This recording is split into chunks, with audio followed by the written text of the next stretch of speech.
चलिए, रूपा आनंद जी का किस्सा हम यही समाप्त करते हैं।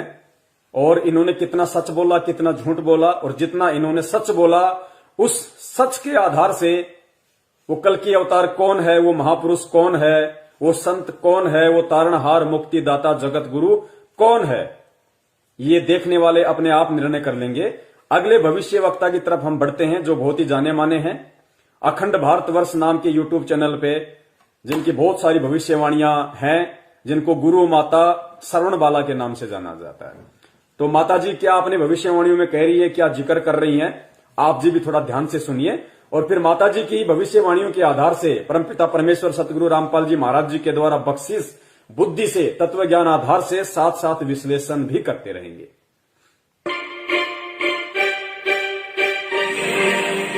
और एक ऐसा ही कोई संत अवतारी जो किसी हिमालय की गुफा में कहीं बैठा हुआ तपस्या कर रहा है, वो व्यक्ति अवतारित होगा। वो ऐसा ही कोई महापुरुष दिव्य शक्ति अवतारी जो हिमालय की गुफाओं में बैठा हुआ तपस्या कर रहा है, वो प्रकट होगा। अब इनको हिसार जेल हिमालय की गुफा दिखाई दे रही है, क्योंकि ये लोग स्पष्ट नहीं देख सकते, क्योंकि गुरुदेव, क्योंकि जेल क्या होती है, जेल कैसी होती है, और जेल एक गुप्त स्थान होता है। तो ये भविष्य वक्ता स्पष्ट नहीं देख सकते। दास ने पहले भी कहा था, ये केवल आइडिया लगाते हैं, भविष्यवाणियों के अकॉर्डिंग आइडिया लगाते हैं, क्योंकि इन्होंने साधु संतों की परिभाषा ही कुछ अलग समझ रखी है। क्योंकि हम लोगों ने बचपन से पढ़ा री से ऋषि, री से ऋषि। अब जो ऋषि की जो फोटो हमारी पुस्तकों में बचपन से हमने देखी, वो दाढ़ी, मुंह, जटा, भगवा वस्त्र, गले में कंठी माला, तो हमारी जो साधु संतों के प्रति हमारी जो धारणा है, वो सोच है, वो सेम टू सेम वैसी ही बन गई कि अगर कोई संत होगा, महात्मा होगा, कोई साधु होगा, तो वो ऐसा ही होगा, जिसके बाल होंगे, जटा होंगे, वो तपस्या करता होगा। तो उस आधार से ये इनकी अपनी सोच है कि वो हिमालय की गुफा में बैठ के तपस्या कर रहा होगा, जो अब प्रकट होगा।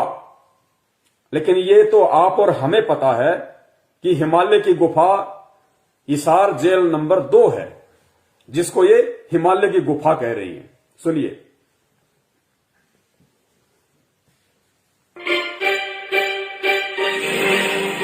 और एक ऐसा ही कोई संत अवतारी जो किसी हिमालय की गुफा में कहीं बैठा हुआ तपस्या कर रहा है, वो व्यक्ति अवतारित होगा। वो आप पे हाथ रखे, मेरे पे हाथ रखे, किस पे। कहते हैं संत अपने शिष्य को खुद ढूंढता है, शिष्य कभी नहीं ढूंढ सकता अपने गुरु को। गुरु को मालूम होता है कि ये मेरा शिष्य बनने के लायक है। तो इसी प्रकार से मैं आपको बता रही हूं कि ऐसा संत पुरुष अवतारी होगा, क्योंकि शनि जो है सन्यासी है और ये अपनी राशि पे आ रहा है। ये आने वाले सालों के अंदर ऐसे सत पुरुष को हमारे सामने खड़ा करेंगे। ऐसे सत्य पुरुष को देखो, परमात्मा ये शब्द भी इनके मुख से निकलवा रहे हैं। सत्य पुरुष कभी तपस्या नहीं करता। ये जो तप है, जो ब्रह्मा जी के कारण लोकवेद में आया है, और परमात्मा कहते हैं कि जो आदमी तप करता है, तपस्या करता है, गुफाओं में, कंदराओं में, अपने शरीर को जो आदमी तप करके कष्ट देता है, भक्ति विधान शास्त्र क्या कहते हैं, तप से राज मदमानम जन्म तीसरे शुक्र समानम। तप करने वाला व्यक्ति तप की कमाई से राजा बनता है। राजा बनके वो इतने कुकर्म, इतने पापकर्म कमाता है, क्योंकि जैसे देश का राजा है, देश का राजा बन गया मतलब देश की सुरक्षा और रक्षा की गारंटी उसके हाथ में। तो देश में तो जानवर भी आते हैं, देश में इंसान भी आते हैं, और राजा का धर्म होता है सबकी रक्षा सुरक्षा करना। अब इस देश में कितने कत्ल खाने, एक साल में 7200 करोड़ पृथ्वी लोक पे रहने वाले जीवों की हत्या, और 72 अरब समुद्र में रहने वाले जीवों को काटा जाता है हिंदुस्तान में प्रतिवर्ष। तो वो पाप किसके सिर पे चढ़ रहा है? उस राजा के सिर पे। शराब के ठेके गली गली में, शराब पी के अंदर बैठे हुए 5 देवताओं को लोग दुखी करते हैं। शराब पी के फिर पत्नी की पिटाई करता है, लोगों की हत्या कर देता है। वो पाप कर्म किसके सिर पे? कहीं कोई दंगा, कहीं कोई मारकाट, सीमाओं पे मारकाट, मरना, देश का राजा कौन है? उसके सिर पे रखे जाएंगे। तो कहते हैं तब से राज मदमानम, राजा पद प्राप्त करके फिर मद में मस्त हो जाता है, अच्छे बुरे का वो निर्णय नहीं कर पाता। और जन्म तीसरे शुक्र समानम, फिर राजा का तीसरा जन्म गधे और सुअर का होता है, और फिर उसकी खोपड़ी में कीड़े पड़ते हैं। जितने उसने जानवर कटवाए, जितनी हत्याएं उसने करवाई, जितने दंगे उसके काल में हुए, जितने लोग उसके शासनकाल में मरे, उसकी गलत नीतियों से दुखी होके, तो राजा की तो वो दुर्दशा होती है तप करने वाले की। तो हिमालय की गुफा में बैठ के तप करने वाला सत्य पुरुष नहीं हो सकता, वो काल पुरुष होता है, सत्य पुरुष नहीं होता। और सत्य पुरुष कभी भी सत्य की सत्ता कायम नहीं कर सकता, कभी भी वो जगत गुरु नहीं बन सकता, कभी भी वो देश दुनिया का संचालन नहीं कर सकता। क्योंकि शनि जो है सन्यासी है और ये अपनी राशि पे आ रहा है। ये आने वाले सालों के अंदर ऐसे सत्य पुरुष को हमारे सामने खड़ा करेगा जो कि किसी पे हाथ रखेगा उसको पता लगेगा कि ये व्यक्ति देश का उद्धार कर सकता है। उसमें वो चाहे कोई भी व्यक्ति हो, मैं ये नहीं कह सकती कि आप नहीं हो सकते, आप भी हो सकते हो, मैं भी हो सकता। पुण्यात्माओं, अपने विश्वास को दृढ़ करने के लिए जो आप परमपिता परमेश्वर कल के अवतार सतगुरु रामपाल जी महाराज जी के संपर्क में शरण में हैं, आपको दृढ़ विश्वास हो जाना चाहिए। इन भविष्यवाणी के अनुसार इन्होंने कोई गरीबदास जी महाराज जी की कोई ये ग्रंथ पढ़ के भविष्यवाणी नहीं की। इन लोगों ने संत रामपाल जी महाराज जी के सत्संग सुन की भविष्यवाणी नहीं की। इन्होंने अपनी सोच आधार से, अपनी भक्ति कमाई से देखा है और दूसरे भविष्य वक्ताओं की भविष्यवाणियों के आधार से शब्द बोल रही हैं। ये कह रही हैं कि वो जो अवतरित जो सत्य पुरुष होगा, वो जिसके सिर पे हाथ रख देगा वो इस देश पे राज करेगा, वो भारत देश का राजा बनेगा। जिसके सिर पे वो सत्य पुरुष जो हिमालय की गुफा में बैठ के ये हिसार की जेल को हिमालय की गुफा के रूप में देख रही है, कि वो जो सत्पुरुष होगा कौन? संत रामपाल जी महाराज। वो जिसके सिर पे हाथ रख देगा वो इस देश पे राज करेगा और देश की काया पलट के रख देगा। एक बार सुनिए दोबारा। सालों के अंदर ऐसे सत्य पुरुष को हमारे सामने खड़ा करेगा जो कि किसी पे हाथ रखेगा उसको पता लगेगा कि ये व्यक्ति देश का उद्धार कर सकता है। उसमें वो चाहे कोई भी व्यक्ति हो, मैं ये नहीं कह सकती कि आप नहीं हो सकते, आप भी हो सकते हो, मैं भी हो सकती हूँ, कोई तीसरा आदमी भी हो सकता है। वो जिस पे हाथ रखेगा वही व्यक्ति इस पूरी भारत की काया को पलट देगा और भारत सोने की चिड़िया दोबारा से कहला।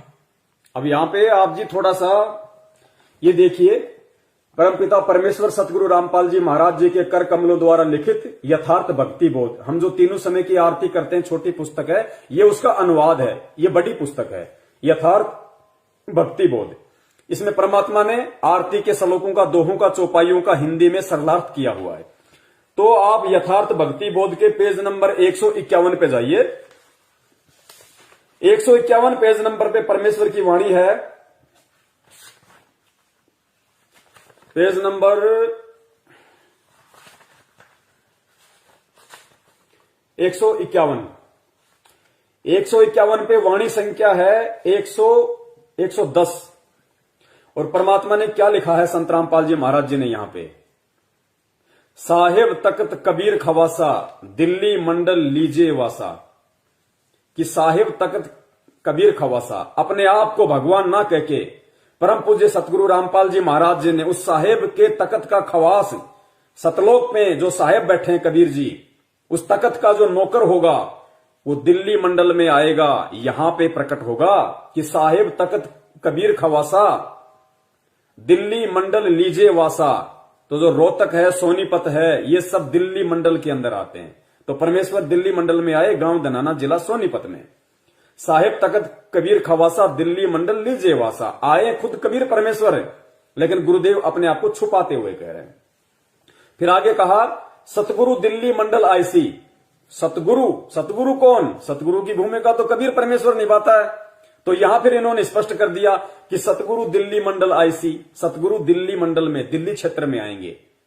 तो वो हरियाणा तो अब बना है, उससे पहले वो दिल्ली मंडल था, हरियाणा पूरा। सूती धरनी सूम जमाइसी, जो धरती सूती धरनी सूम जमाइसी का यहां पे परमात्मा ने अर्थ लिखा है कि इस पृथ्वी पे जो कंजूस हो चुके हैं उनको परमात्मा ज्ञान देके जगाएगा, उनसे दान करवाएगा। फिर आगे लिखा है काग भूषण छत्तर के आगे गंधर्व करत चलत है राग। यानी काग भूषण की जो आत्मा होगी वो उस समय दिल्ली क्षेत्र में जन्म लेगी और परमात्मा के वो विशेष निकट रहेगी। गंधर्व करत चलत है रागे, और जो यक्ष किन्नर गंधर्व जो अच्छी आत्माएं वो भी परमात्मा की महिमाओं का गुणगान करेंगे, जैसे आप और हम सभी सत्सेवक भाई बहन कर रहे हैं। और अब इसके पेज नंबर 154 पे आइए। पेज नंबर 154 पे देखिए, परमात्मा ने वाणी संख्या 123 पढ़िए। दिल्ली के तकत छत्र फेर भी फिराई सी, खेलत गुप्तार सैन भंजन से फोकट फैन। आगे देखिए, मैयल राजबाला पुरुष सतगुरु दिखलाई सी। मैयल राजबाला पुरुष सतगुरु दिखलाई सी, यानी वो जो पुरुष होगा, पुरुष कौन? कबीर परमेश्वर, जो सतगुरु रूप में होगा, पुरुष सतगुरु दिखलाई सी। किसको दिखलाई सी? मैयल राजबाला। मैयल राजबाला का मतलब जो राजकाज करने में परिपूर्ण होगा, जिसको राजकाज का ज्ञान होगा, जो भारत देश पे राज करेगा, उस राजा का राज तिलक कौन करेगा? पुरुष सतगुरु दिखलाई सी, जो दिल्ली मंडल में आएगा।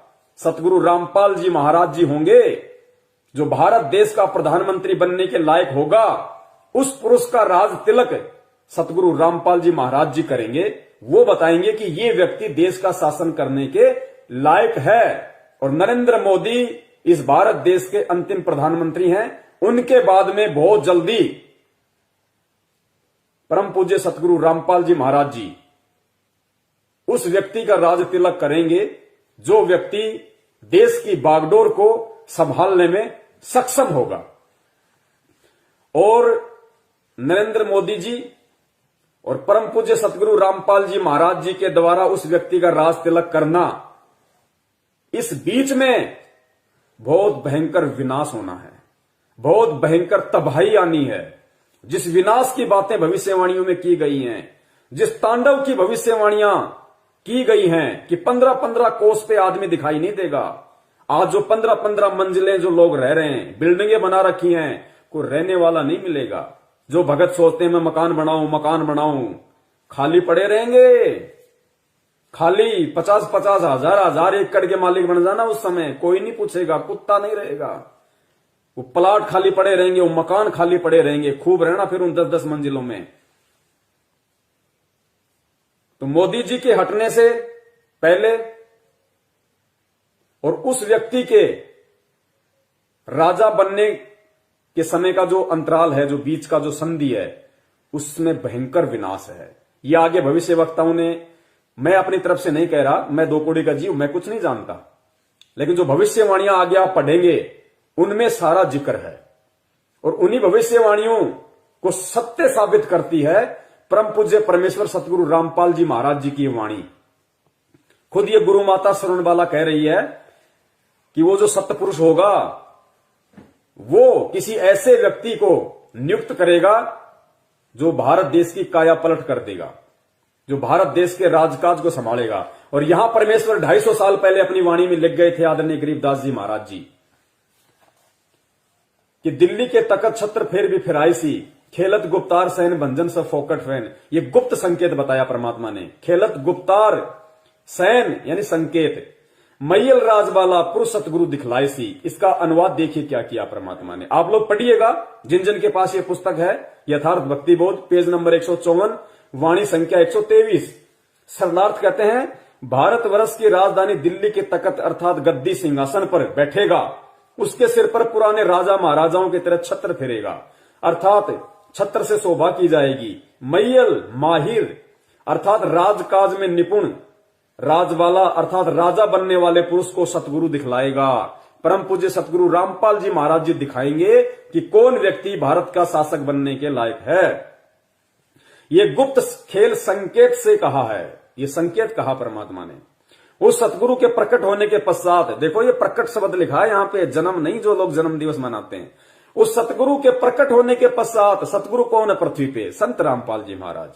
सब फोकट अर्थात व्यर्थ फैन आदि महिमा किसी अन्य की बताई वह भंजन यानी समाप्त हो जाएगी। जो लोग कह रहे हैं कि नरेंद्र मोदी देश को विश्व गुरु बनाएगा, जगत गुरु बनाएगा, गुरुजी कह रहे हैं महिमा किसी और की, ये सब फोकट की बातें सब धरी की धरी रह जाएंगी जब वो सतगुरु प्रकट होगा।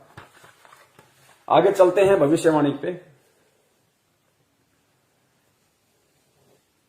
सकता है वो जिस पे हाथ रखेगा वही व्यक्ति इस पूरी भारत की काया को पलट देगा और भारत सोने की चिड़िया दोबारा से कहलाएगा। आगे दूसरी भविष्यवाणी में गुरु माता जी क्या कह रही हैं वो भी सुनिए। इसी में एक विरोधाभास ये भी हो रहा है कि हमारे पास कल्कि अवतार को लेकर के बहुत सारे दर्शकों के फोन आते हैं। महाराष्ट्र से फोन आए, मतलब पूरे देश से फोन आ रहे हैं और वो स्वयं को कल्कि अवतार बता रहे हैं। तो इस तरह की चीजों से भी दर्शक बहुत ही भ्रमित हो रहे हैं। आपको क्या लगता है कि जो कल्कि अवतार होगा वो फोन करके बोलेगा कि मैं कल्कि बोल रहा हूँ? आगे गुरु माता जी से एक व्यक्ति सवाल कर रहा है कि हमारे पास में जब हम YouTube चैनलों पे आप लोगों की भविष्यवाणियां डालते हैं तो हमारे पास में पूरे देश भर से फोन आते हैं और वो लोग पूछते हैं कि भाई कल्कि अवतार कौन होगा। सब लोग कहते हैं कि वो कल्कि आ गया, आ चुका है, जन्म ले चुका है, वो प्रकट हो चुका है, अपना काम शुरू कर चुका है, लेकिन वो है कौन, कहां है, हम उसकी कैसे पहचान करें। और बहुत सारे लोग ये कहते हैं कि मैं ही कल्कि हूं, वो अपने आप को ही वो कल्कि बता रहे हैं कि हम कल्कि हैं, हमारे को पूजो, हमारे को मानो। तो लोग कहते हैं कि हम किस पे विश्वास करें।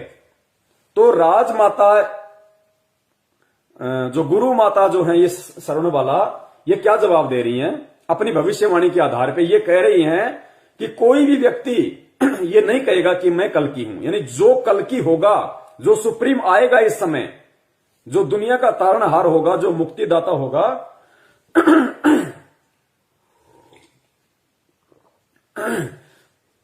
वो खुद नहीं कहेगा कि मैं कल्कि हूं, मैं जगत का तारणहार हूं, मैं सुप्रीम हूं। तो फिर कौन कहेगा? तो गुरु माता कह रही हैं कि उसके जो समर्थक होंगे, उसके जो फॉलोवर्स होंगे, वो उनको कल्कि साबित करेंगे, वो उनको सुप्रीम साबित करेंगे। वो खुद नहीं कहेंगे कि मैं कल्कि हूं, लेकिन उनके फॉलोवर्स, उनकी टीम, उनके अनुयायी वो ये साबित करेंगे, वो ये देश दुनिया को बताएंगे कि कल्कि कौन है, सुप्रीम कौन है। ध्यान से सुनिए एक बार।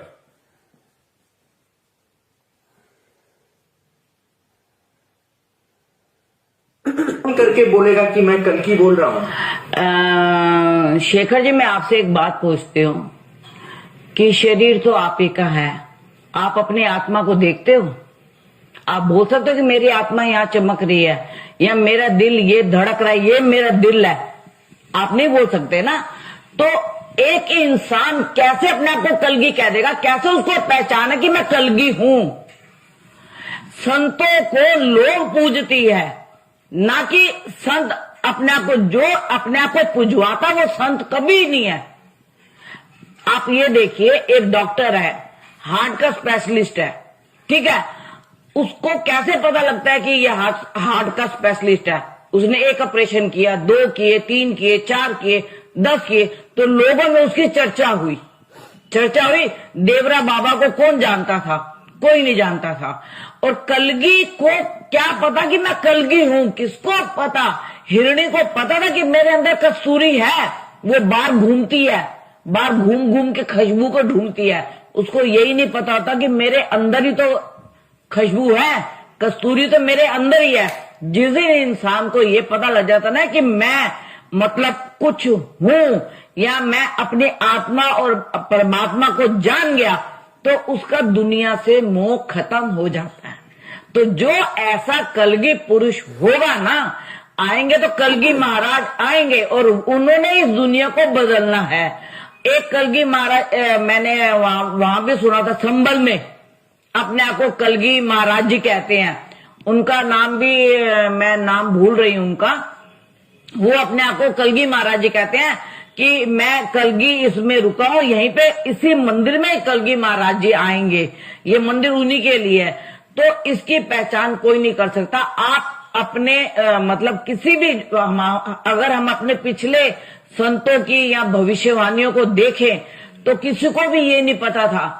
आप देखो, करोली बाबा को मालूम था कि मैं इतना बड़ा, नीम करोली बाबा को कि मैं इतना बड़ा संत हूं, मैं या इतना बड़ा महात्मा हूं, या मैं इतना। लोगों ने उनको बनाया, लोगों ने उनका दरबार सजाया, लोगों ने सजाया।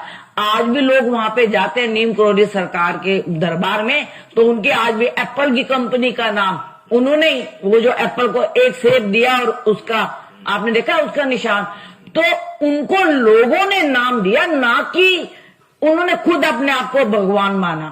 उन्होंने अपने आप को भगवान कभी नहीं कहा, लोगों ने उनको माना। और इसी प्रकार कलगी, और ठीक इसी प्रकार वो कल्कि भी, वो सुप्रीम पावर, वो तारणहार, वो मुक्तिदाता अपने आप को मुक्तिदाता नहीं कहेगा, अपने आप को तारणहार नहीं कहेगा, अपने आप को भगवान नहीं कहेगा, अपने आप को कबीर नहीं कहेगा। उसको कौन साबित करेंगे, कौन बताएंगे? उसी के दिए ज्ञान आधार से, उसी की पावर से उसके फॉलोवर्स, उसके सेवक। तो दो प्रकार के फॉलोवर्स हैं। एक तो सतलोक आश्रम मैनेजमेंट हरियाणा वाले, जो उनका जन्मदिन मना के और बोध दिवस मना के उनको अपनी ही कैटेगरी में खड़ा कर चुके हैं, अपने जैसा 2 कौड़ी का जीव मान चुके हैं। और दूसरे प्रकार के वो हैं जिनके विषय में भविष्यवाणियां हो रखी हैं कि एक टीम उनके साथ साथ काम में जुट गई है। तो किसने परमपिता परमेश्वर सतगुरु रामपाल जी महाराज जी का सन 2019 से, यानी 8 सितंबर 2019 से उनका प्रगट दिवस मनाना शुरू किया? केवल सत्सेवकों ने। किन्होंने उनका बोध दिवस नहीं मनाया? क्योंकि बोध दिवस उनका मनाया जाता है जिनको कोई ज्ञान करवाता है, जबकि वो सुप्रीम, वो कल्कि, वो तारणहार, वो जगत गुरु जो पूरी दुनिया को ज्ञान कराता है, उसको कौन ज्ञान करा देगा? तो बोध दिवस अगर किसी ने नहीं मनाया तो वो भी सत्सेवक हैं। तो यहां जो बातें हो रही हैं गुरु माता श्रवणबाला के अनुसार कि उनके जो अनुयायी होंगे, जो फॉलोवर्स होंगे, वही उनको परमेश्वर का नाम देंगे, वही उनको भगवान साबित करेंगे, वही उनको भगवान बताएंगे, वही उनको पूजेंगे और दुनिया से पुजवाएंगे। तो ये परमपिता परमेश्वर सतगुरु रामपाल जी महाराज जी की आप और हम सभी सत्सेवकों पे विशेष दया है। आप अपने आप को सामान्य आत्मा ना समझिए। आप इस 7.5 अरब खरब की जनसंख्या में से परमेश्वर के हीरे मोती लाल हैं, जिनके विषय में परमात्मा बताते हैं कि गोता मारू सुर्ग में जा बैठूं पाताल, गरीब दास में ढूंढता फिरूं अपने हीरे मोती लाल। आप सत्सेवक हैं, वो हीरे मोती लाल। उन्होंने खुद अपने आप को भगवान माना। उन्होंने अपने आप को भगवान कभी नहीं कहा, लोगों ने उनको माना। और इसी प्रकार कलगी महाराज जी भी आएंगे और वो ये नहीं बोलेंगे ना कलगी महाराज, उनको लोग बोलेंगे। लोग क्यों बोलेंगे? जब उनके काम देखेंगे, उनके नाम को देखेंगे, उनकी भविष्यवाणी को देखेंगे। और ऐसे व्यक्ति को ना भूख लगती है, ना प्यास लगती है, ना नींद आती है, ना थकावट होती है। तो जो संत होते हैं, जो हमारी आत्मा होती है, हम लोग जाते हैं सो, लेकिन दिल फिर भी धड़कता है, आत्मा फिर भी जागती है। तो इसी प्रकार से जो संत पुरुष हमारा आएगा, उसको कोई नहीं पहचानता होगा। वो जिस पे हाथ रखेगा उसके अंदर से जागृता आएगी और वही कलगी महाराज जी कहलाएगा। वो खुद अपने आप को कलगी महाराज जी कभी नहीं कहलाएंगे। नमस्कार दोस्तों, फोटोज पुण्यात्माओं, ये भविष्यवाणियां पढ़ के, ये भविष्यवाणियां सुन के उन सभी जगत वाले भाई बहनों को जो अभी तक संत रामपाल जी महाराज जी के विषय में नहीं जानते, कम जानते हैं, उनको भी आंखें खोल लेनी चाहिए। यूट्यूब पे उनके सत्संगों को सर्च करें और ज्ञान की गहराई में जाएं। परमपिता परमेश्वर से अरदास करें, प्रार्थना करें। यही एकमात्र परम शक्ति वर्तमान में पूरे ब्रह्मांड में, पूरी पृथ्वी पे है, जो आपका आत्म कल्याण कर सकती है, आपका उद्धार कर सकती है। आगे चलिए, एक दूसरी भविष्यवाणी आपको नास्त्रेदमस जी की भविष्यवाणी है। और नास्त्रेदमस की भविष्यवाणी को किसी यूट्यूब चैनल वाले ने अपने यूट्यूब चैनल पे डाली है। उन्होंने नास्त्रेदमस की भविष्यवाणी को किस तरीके से बताया है, उससे यह साबित होगा कि यह भविष्यवाणी किसके ऊपर फिट बैठ रही है। देखो, रूपा आनंद की सारी भविष्यवाणी केवल एकमात्र यदि किसी महापुरुष पे फिट बैठ रही है, संत रामपाल जी महाराज। गुरु माता श्रवणबाला, इनकी भविष्यवाणी किसी पे फिट बैठ रही है, संत रामपाल जी महाराज कि वो जो कल की महाराज होगा, वो जो सत्य पुरुष होगा, जो हिमालय की गुफा में बैठ के तपस्या कर रहा है, इनके अनुसार वो जिसके ऊपर हाथ रखेगा वो देश की काया पलट देगा। तो इस पुस्तक में परमेश्वर ने इस माता जी के जन्म से पहले ही लिख दिया, आदरणीय गरीबदास जी महाराज जी ने सन 1727 में, कि मैयल राजबाला पुरुष सतगुरु दिखलाई सी। और उसका अनुवाद भी कर दिया कि दिल्ली की गद्दी पे जो राजा बैठेगा, जो राजकाज करने में निपुण होगा, वो सतगुरु उसका रास्ते लग करेगा। संत रामपाल जी महाराज जी उसका रास्ते लग करेंगे। तो गुरु माता की भविष्यवाणी 101% गुरुदेव पे फिट बैठ रही है। इसके अलावा इस पृथ्वी पे ऐसा कोई संत महात्मा नहीं है जिसके ऊपर फिट बैठे। क्यों?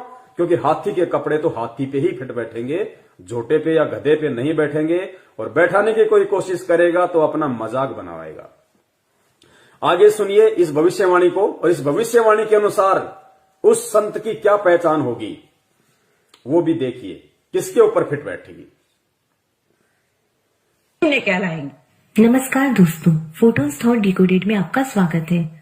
कल की अवतार श्रृंखला में ये तीसरा वीडियो है और आज के वीडियो में हम नास्तिदमस के द्वारा की गई उन भविष्यवाणियों की चर्चा करेंगे जिसमें कि उन्होंने कुछ ऐसे संकेत दिए हैं कि जब भी मुक्तिदाता या शायरन सैलिन का प्रादुर्भाव होगा उस समय किस तरह की परिस्थिति। ये बहन अपने वीडियो में नास्त्रेदमस की भविष्यवाणी का जिक्र करते हुए कह रही है कि उस संत की पहचान करने के लिए हमारे पास क्या आधार, हम कैसे पहचाने। तो नास्त्रेदमस ने उस संत की पहचान का तरीका बताया है कि जब उस संत का प्रादुर्भाव होगा, उस कल की अवतार का प्रादुर्भाव का मतलब है जब उसके बुरे समय का दौर शुरू होगा, जब उसका समय बुरा होगा, उस समय क्या परिस्थितियां बनेंगी। और वो संत उस प्रादुर्भाव के समय में, उन विपरीत परिस्थितियों के समय में कहां होगा, किस स्थिति में होगा, ताकि हम उसकी पहचान कर सकें। ध्यान से सुनिए पुण्यात्माओं, इतना दृढ़ता और इतना विश्वास आप और हमारे को अपने पूज्य गुरुदेव जी पे हो जाना चाहिए। दुनिया में कोई दूसरा पुरुष है नहीं जो कि किसी की भी भविष्यवाणी उनके ऊपर फिट बैठ जाए, क्योंकि फिट उसी पे बैठेगी जो हाथी होगा।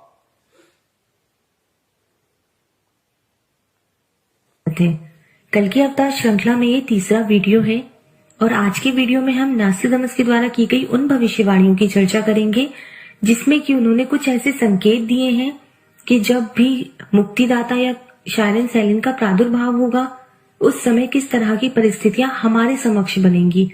ये सारी परिस्थितियां हमें दिखेंगी, हमें समझ में आएंगी, तो हम जान पाएंगे कि हाँ अब प्रादुर्भाव हुआ है या कौन। ध्यान से सुनना, इसके कहने का मतलब है नास्त्रेदमस के अनुसार कि जब उस सायरन का प्रादुर्भाव होगा, उस सायरन का जब बुरे दौर का समय चल रहा होगा, तो देश में कैसी परिस्थितियां होंगी, जनता और सरकार के बीच में कैसी परिस्थितियां होंगी। उस समय वो सायरन कहां होगा, कहां बैठा होगा। ध्यान से सुनना। परम पूज्य गुरुदेव रामपाल जी महाराज जी पे और हिसार जेल पे एक्यूरेट फिट बैठ रही है की परिस्थितियां हमारे समक्ष बनेंगी। कुछ ऐसे संकेत दिए हैं कि जब भी मुक्तिदाता या शायरन सैलिन का प्रादुर्भाव होगा उस समय किस तरह की परिस्थितियां हमारे समक्ष बनेंगी। ये सारी परिस्थितियां हमें दिखेंगी, हमें समझ में आएंगी, तो हम जान पाएंगे कि हाँ अब प्रादुर्भाव हुआ है या कौन है मुक्तिदाता। सेकेंड प्रोफेसी मैंने ली है सेंचुरी फर्स्ट का quatrain 84। The moon hidden in deep shadows, her brother passes with rusty colour or her brother becomes bright red in color. The great one hidden for a long time under the eclipses, iron will cool in the bloody wound. यहाँ पर जो बात की गई है, यहाँ पर चंद्र ग्रहण और सूर्य ग्रहण की बात की जा रही है, और ऐसे चंद्र ग्रहण और सूर्य ग्रहण जो कि लगातार हो रहे हैं। अगर नास्तिदमस की भविष्यवाणी को समझना है तो एक बात समझना बहुत जरूरी है कि जब भी वो चांद और सूरज की बात करते थे तो उसे जनतंत्र और राजतंत्र मतलब रिपब्लिक और मोनार्की के जनता और सरकार, जनतंत्र और राजतंत्र से जोड़ के देखा जाता था जब भी नास्त्रेदमस चंद्र ग्रहण और सूर्य ग्रहण की बात करते थे, क्योंकि भविष्यवाणियों में संकेत होते हैं। तो यहाँ पे जनतंत्र और राजतंत्र की बात होगी कि जब उस सायरन शैली का, उस हिंदू धार्मिक नेता का, उस मुक्तिदाता का बुरा समय चल रहा होगा, उस समय देश में कैसी परिस्थितियां बनेंगी और उसके साथ क्या होगा, वो कहां होगा, वो उसकी पहचान होगी। बहुत जरूरी है कि जब भी वो चांद और सूरज की बात करते थे तो उसे जनतंत्र और राजतंत्र मतलब रिपब्लिक और मोनार्की के संदर्भ में ही रखते थे, और जब भी वो चांद और सूरज की बात करते थे तो वो वहां पर पॉलिटिकल व्यू होता था उनका, वो हर चीज हिडन रखते थे, एक रहस्यमय तरीके से अपनी प्रोफेसी लिखते थे। तो यहाँ पर इन्होंने ये सीधा सीधा इसका यही अर्थ निकलता है कि जनतंत्र के ऊपर राजतंत्र हावी हो जाएगा बहुत खतरनाक तरीके से। तब जब उस मुक्तिदाता का बुरा समय अर्थात उसका प्रादुर्भाव चल रहा होगा, उस दौरान नास्त्रेदमस के अनुसार जनतंत्र पे राजतंत्र हावी हो जाएगा बुरी तरीके से, प्रशासन जनता पे बुरी तरीके से हावी हो जाएगा और जगह जगह विद्रोह होंगे। आज आप देख लीजिएगा परिस्थितियां देश की क्या बन रही हैं। यहां मैं थोड़ा सा मुझे पॉलिटिकल होना पड़ेगा आप लोगों को समझाने के लिए। किसान आंदोलन कब से चल रहा है, अपनी मांगों को लेकर चल रहा है, किसान हितों की बात हो रही थी। किसान कह रहे हैं कि ये हमारा हित नहीं है, हमें ये तीनों काले कानून नहीं चाहिए, हमें नहीं चाहिए आपका हित। लेकिन सरकार जबरन किसानों पे थोपना चाह रही है। सरकार और किसानों के बीच में कितनी जबरदस्त बहस हो रही है, कितनी जबरदस्त नौटंकी चल रही है, पूरी देश दुनिया देख रही है। किसान आंदोलन विश्वव्यापी आंदोलन हो चुका है, पूरे देश दुनिया की नजर किसान आंदोलन पे है। और मैं अपना भी थोड़ा सा व्यूज बता देता हूं कि बीजेपी सरकार किस तरीके से तानाशाही है, निरंकुश सरकार है, किस तरीके से अपनी मनमानियां जनता पे थोप रही है। ये परिस्थितियां बिगड़ेंगी, भयंकर बिगड़ेंगी। हॉलैंड के इजराइल के भविष्यवक्ता कीरो ने तो यहां तक कह दिया कि आने वाले समय में 21वीं सदी के प्रथम में, यानी वर्तमान जो समय चल रहा है, भारत देश में अधिकांश राज्यों में राष्ट्रपति शासन लागू हो जाएगा। यानी हमारे देश में जितने भी 29 या 30 जो राज्य हैं, उनमें से ज्यादातर में राष्ट्रपति शासन लागू होगा, मिलिट्री शासन, गृह युद्ध होगा, सीमाओं पे युद्ध होगा, भयंकर तांडव मचेगा। जब उस सायरन संत का, उस मुक्तिदाता का प्रादुर्भाव चल रहा होगा, जब उसका बुरा समय का दौर चल रहा होगा, तो ये परिस्थितियां होंगी देश की कि प्रशासन पूरी तरह से तानाशाह हो जाएगा, राजतंत्र जनतंत्र पे हावी हो जाएगा। आज देश की परिस्थितियां क्या हैं आप लोगों को अच्छे से पता है। यही अर्थ निकलता है कि जनतंत्र के ऊपर राजतंत्र हावी हो जाएगा बहुत खतरनाक तरीके से। तब जो है मुक्तिदाता जो है वो छिपे रहेंगे कहीं एक जगह पर। तब वो मुक्तिदाता छिपे रहेंगे किसी एक जगह पे। कौन सी जगह है आप लोग अच्छे से समझ गए होंगे, हिसार जेल। सन 2014 से वो परमात्मा छुपा हुआ है, हिसार जेल में बैठा हुआ है गुप्त रूप से, क्योंकि ये भविष्यवक्ता स्पष्ट नहीं बता सकते, वो कहीं छुपा होगा। अगर गुरुजी खुले में होते तो सत्संग करते, लेकिन छुपने का मतलब है वो साइलेंट रहेगा, ना सत्संग करेगा, ना किसी से मिलेगा, साइलेंट रहेगा और जनतंत्र पे राजतंत्र हावी हो जाएगा। दोनों बातें एक्यूरेट, फिट। पुण्यात्माओं, 4 घंटे से ज्यादा एक बार में लाइव नहीं चलता, तो अभी टाइम होने वाला है 4 मिनट के बाद में। उसके बाद में ऑटोमेटिक ये डिस्कनेक्ट हो जाएगा और उसके बाद दास दोबारा से लाइव आएगा। तुरंत आप लोग ज्वाइन हो जाइए, क्योंकि बाकी का 1 घंटे के आसपास का वीडियो और है, तो उसको भी आप पूरा देखना, फिर दोनों को ज्वाइंट कर देंगे बाद में। और शंका समाधान आप फेसबुक पे हिंदी में लिखेंगे शंका समाधान पवन दास के साथ, तो आपको ये वीडियो वहां मिल जाएगा। तब जो है मुक्तिदाता जो है वो छिपे रहेंगे कहीं एक जगह पर, गुप्त स्थान पर रहेंगे वो, जहां से कि वो पूरे ग्रहण के टाइम, ग्रहण यहाँ पर यही है, राजतंत्र के ऊपर जनतंत्र के ऊपर राजतंत्र हावी हो गया है, यही ग्रहण है नास्त्रेदमस का। इस दौरान मुक्तिदाता कहीं पर गुप्त रूप से रहेंगे, पूरी अपनी दृष्टि इस घटना पर, इस पूरे सिनेरियो पर बनाए रखेंगे और एक सही समय आने पर वो हमारे समक्ष प्रकट होंगे या उनका प्रादुर्भाव हमारे समक्ष होगा। इसमें यह भी जिक्र है कि वो कहाँ पर छिपेंगे। वो ऐसी जगह पर जहाँ पर इस्पात या लोहे से संबंधित कारखाने होते हैं, वो ऐसी जगह पे रहेगा जहाँ पे लोहे या इस्पात से संबंधित कारखाने होते हैं। ये लोग सही तरीके से देख नहीं सकते, केवल आभास कर सकते हैं। तो लोहे या ये जो भविष्यवक्ता है जो नास्त्रेदमस, उसको लोहे जैसा कुछ दिखाई दे रहा था। लोहा, यहां लोहे का मतलब है सलाखें। उसको हिसार जेल की वो लोहे की मोटी मोटी सलाखें दिखाई दे रही थी नास्त्रेदमस को। तो वो कह रहा है कि वो ऐसी जगह होगा जहां पे लोहे या इस्पात से संबंधित काम होगा। तो वो लोहा और इस्पात, क्योंकि जेल के जो दरवाजे होते हैं, जो खिड़कियां होती हैं, वो लोहे के होते हैं, सारा सब कुछ ज्यादातर लोहे का मटेरियल होता है। तो उस समय वो कहां होगा सायरन संत? ऐसी जगह पे जहां पे लोहे या इस्पात से संबंधित कुछ होगा। तो जेल का जो गेट होता है, जेल की जो खिड़कियां होती हैं वो कांच की नहीं होती और बहुत मोटे मोटे लोहे की होती है। तो नास्त्रदमस को अपनी दृष्टि से उस समय कुछ ऐसा लोहे या इस्पात जैसा दिखाई दे रहा था कि जब देश में ऐसी परिस्थितियां, ऐसी विकट परिस्थितियां उत्पन्न होंगी कि राजा लोग जनता पे हावी हो जाएंगे, राजतंत्र जनतंत्र पे हावी हो जाएगा, उस समय वो एक स्थान पे गुप्त रहेगा, साइलेंट रहेगा और पूरे घटनाक्रम पे अपनी दृष्टि बनाए रखेगा और ऐसी जगह रहेगा जहां लोहे या इस्पात का कुछ काम होगा। तो जेल के जो दरवाजे होते हैं, खिड़कियां होती हैं, वो लोहे की होती हैं, इस्पात की, और जेल के चारों तरफ जो बाउंड्री होती है पूरी जेल पे, वो नुकीले कंटीले लोहा होता है, वायर होते हैं, कांटेदार वायर होते हैं पूरी जेल के ऊपर। तो उसको उस समय वो लोहे जैसा कुछ दिखाई दे रहा था जो उसने अपनी भविष्यवाणी में लिखा।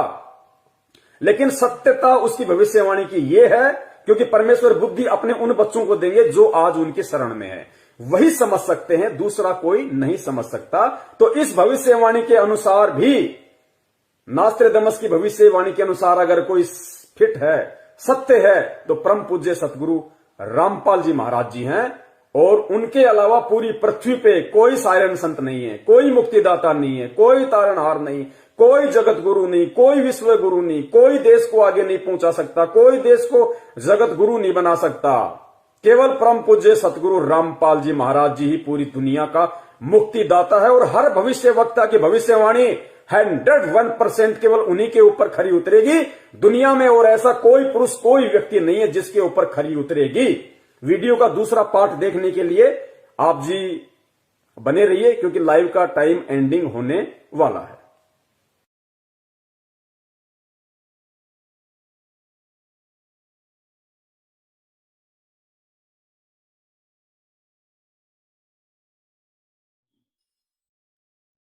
भाई सतगुरु तिलक अजप्पा माला युक्त जटा रखवावे।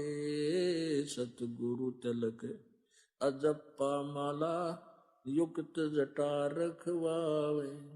जत को पीन सत का चोला भीतर बेख बनावे। जब कोई राम भगत गत पावे हो जी। जब कोई राम भगत गत पावे हो जी। भाई लोक लाज मर्याद जगत की तरण ज्यों तोड़े बगावे। लोक लाज मर्याद जगत